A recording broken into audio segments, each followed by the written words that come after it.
let's be honest. You've probably been asked, what are you grateful for? More times this month than all year combined. And there's a good chance you're tired of it. It probably starts to feel performative, right? Maybe you're thinking, gratitude isn't going to pay my bills or fix my problems. And you're right. It won't. It's not a cure-all. But here's what it will do if you practice it regularly. It will change how you see your life. And sometimes that's the most important change you can make. It's 2 days before Thanksgiving. So let's talk about the difference between gratitude as a decoration you just take out for the holidays and hang around everywhere, and gratitude as an actual daily practice. Because one of them is exhausting and can be performative. And the other one, that can be transformative.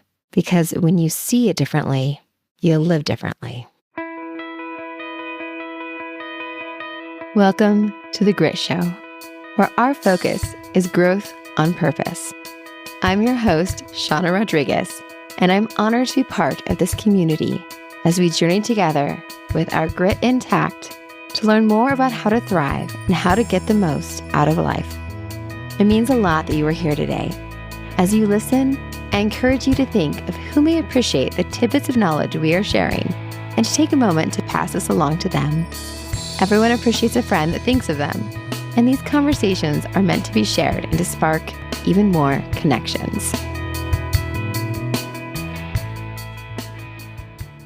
I have done episodes on gratitude before. It is one of my favorite topics. I'm actually surprised I haven't done more. It truly is diagnostic. It can help with decisions. It also helps you frame up how you look at things and honestly can change the neural pathways you're utilizing to look at things and frame your life. But lately, I've been wrestling with something. People can treat gratitude like it's a Thanksgiving decoration, something you just pull out once a year, throw around a little bit, and then pack away with the rest of the boxes. There's a good chance, if you sit around the table with other folks in a couple of days, you might get a chance to say what you're grateful for. And you should definitely do that. I'm just going to encourage you to not pack it away until next November, because that's not how this works. That's not how any of this works. We'll be honest. Gratitude doesn't change your diagnosis. It doesn't pay your bills. It doesn't magically lower the price of eggs or fuel or make it easier to find the insurance you need. It doesn't fix broken relationships. And it doesn't make difficult people easier. But here's what it does do. It changes how you see all of that.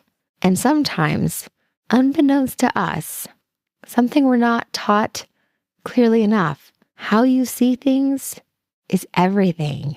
It isn't something that you're supposed to do once a year at Thanksgiving dinner. It's not a moment in time. It's a muscle, or more specifically, it's a neural pathway that you need to charge and you need to follow. And that needs to be the cycle you get on when things happen to help frame things. You have to regularly practice it for it to actually shift how you see your life. It needs to be the thing you pick up instead of the alternate things you could be picking up as the way you're going to frame and look at what is happening to you and what you're seeing. And honestly, things that way, it solves most things. And not by changing the circumstances, but by changing your lens. It's like you've been standing in the bright sun and you suddenly get the sunglasses that make it so you can look around and see where you're at instead of being blinded by everything that's happening.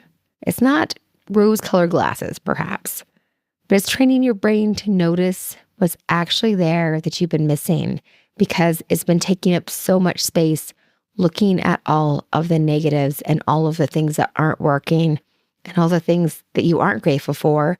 And you've worked that pathway so many times that it's hard to shift gears into the pathway that takes you to solutions, that takes you to the better life and the things that you want to have more of. And you might have heard my episode when I talked about my North Star. And being grateful is one of the big ways that I found my North Star that made things easier during my breast cancer journey, because I knew it was important to me. And gratitude is honestly the tool that I found years ago that helped me understand what was most important to me. It surprised me, some of the things that are important to me. I thought my career was most important. Isn't that terrible? I thought that being good at what I did and pleasing others was the most important thing until I realized the things I was grateful for was when I left work early. Early being not at 7 p.m., but at 4:30 or 5 p.m. when I should have been leaving work.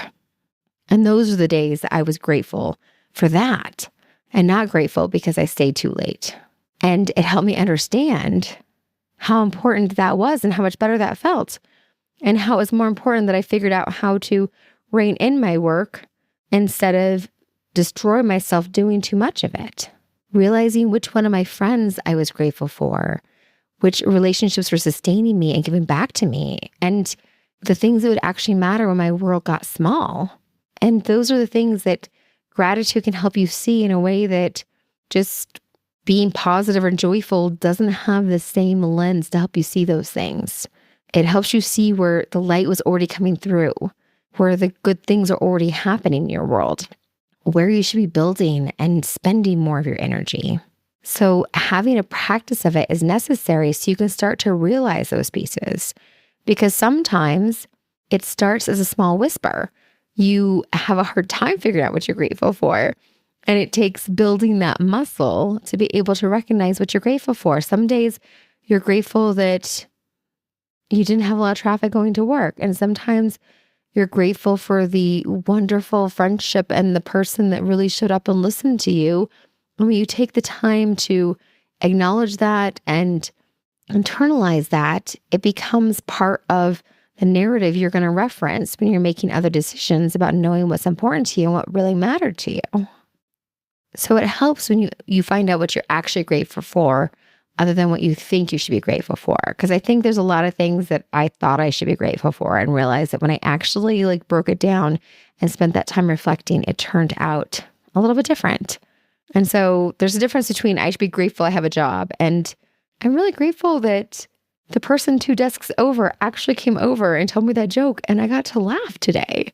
I'm really grateful I had that laughter, and I'm grateful that I took the time to pause and stretch and connect with somebody today, that taking that pause was actually really nourishing for me. And I should take more of those pauses during my day because sometimes I just plow right through the work and I don't stop and take that pause.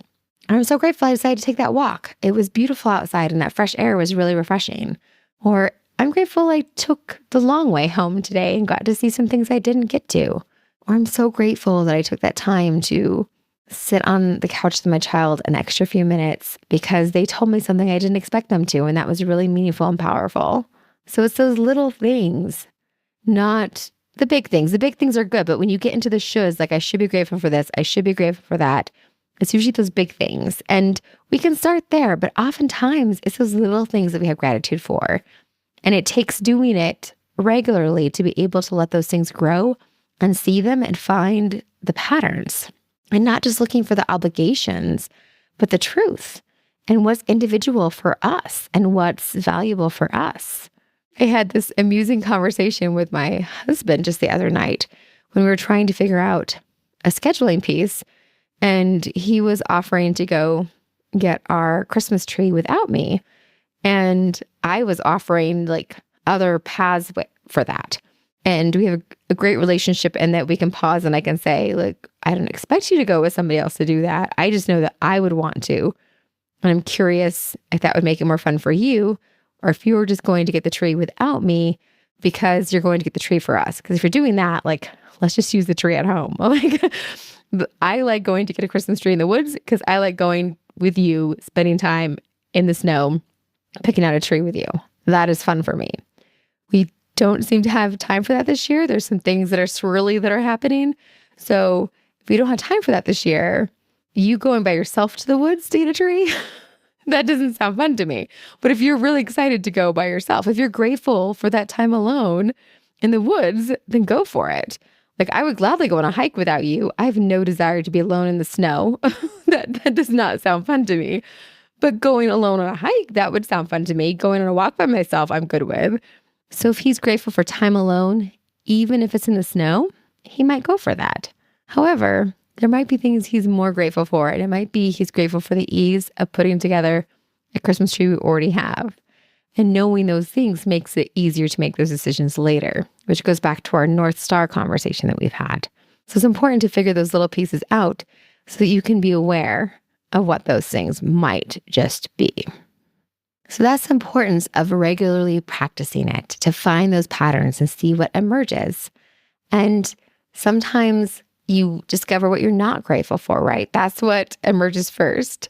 And you have to get quiet a little more to find out the little things you are grateful for and not what you're supposed to value, what you personally value.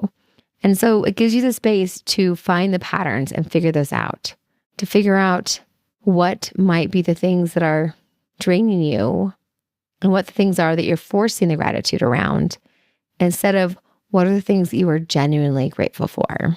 You don't have to be grateful for everything. You don't have to pretend to be grateful. I promise you don't.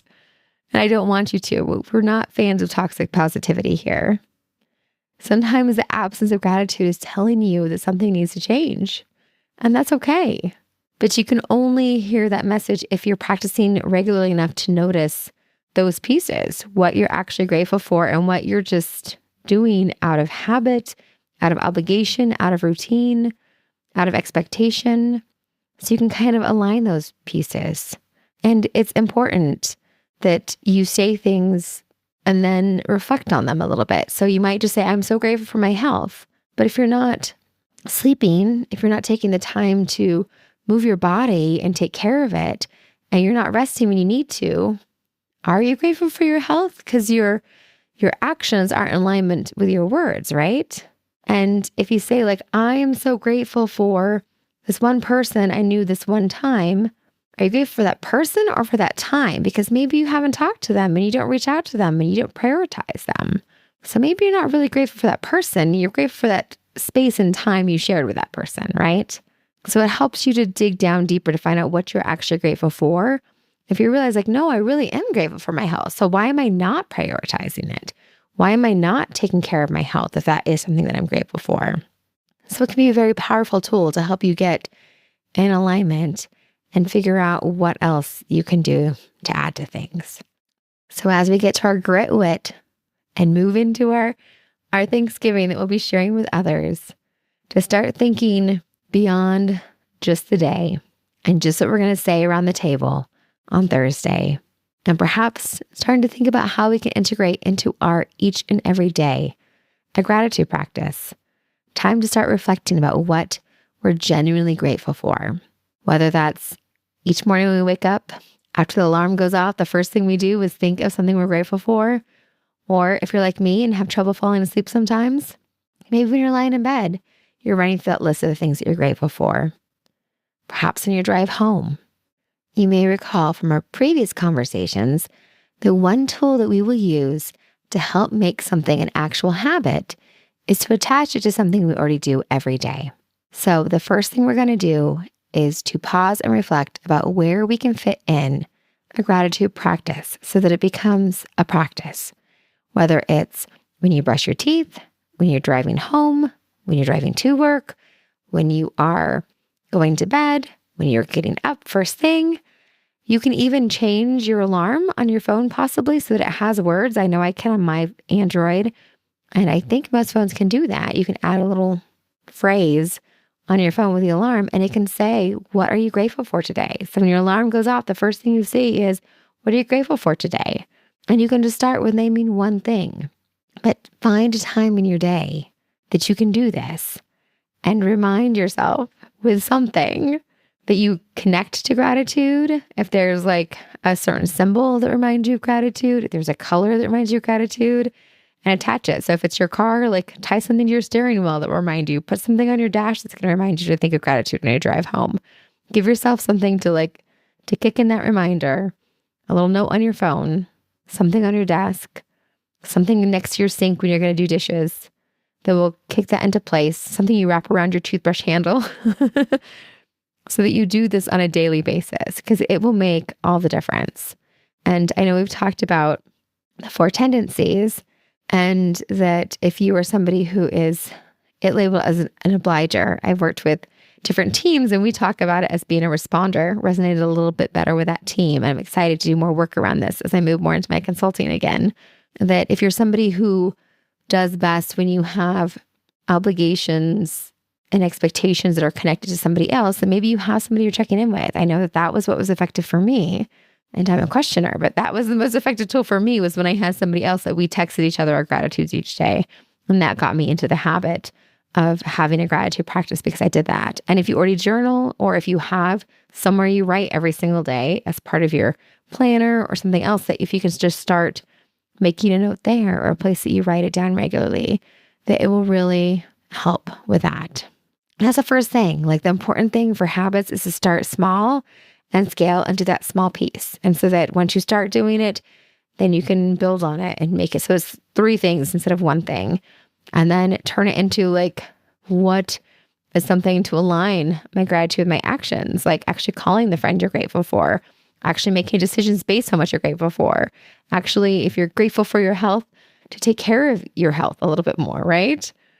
So those are the steps you can eventually take. But that first small step is the most important one, right? To make it a practice and make it something you do regularly. So it's not just performative, once a year decoration you take out to throw on the Thanksgiving table, and actually becomes something that you integrate into your life to see if it can actually make a difference for you. Because we started this conversation like, is gratitude enough? And it really is if you're actually practicing it. It makes a huge difference. And I honestly feel like my ability to do as well with my surgery as I did, I'm still shocked. It was my husband would joke about the fact that he's had dozens of surgeries, a lot of surgeries. He was an athlete, a collegiate athlete, and has had multiple injuries and multiple surgeries. I've had just this surgery, but I was, under for 14 hours. And I was under anesthesia for more hours than all of his combined. So my one, because there's 2 procedures with the one thing. So all my one incident of cancer had more surgeries hours than all of his combined. And yet my recovery when it came to pain and all those pieces, like I did really well. Like I wasn't up to the activity levels and life levels as quickly as I'd hoped. And that was hard, of course, at times. But honestly, my mental well-being, my physical well-being, everything I went through with all of that, I'm so surprised at how well it all went. And I feel like gratitude was a big part of that. Because when you see differently, you live differently, and you choose differently, and you show up differently. And that can make such a big difference no matter what life throws at you. And we all know that life can throw some things at you, right? So definitely take time on Thursday to say what you're grateful for while you're sitting around the table, or to whoever you spend time with, or if you're spending time alone, to yourself. But just don't stop there. Make this the week you start the practice. It changes how you see everything. Make it more than just a decoration. Make this a daily discipline. And you are the only one of you that can possibly do this. Thanks for being here. I value the time we shared together today. Thank you for making time to be here and to continue taking steps towards growth and bringing more ease into your life. I'd love for us to stay connected on Instagram at Shawna Podcasts or at the.grit.show. There's even a link in bio at the.grit.show where you can send me an email to let me know what you thought today's episode. Hearing from you helps to make the effort that goes into producing these episodes worthwhile. After all, you're why I'm here. And since it's been a while since you've heard this, you are the only one of you that this world has got. And that really does mean something. I hope you realize that. I'll be back again soon, and I hope you're following along or subscribed so that you'll know and be here too.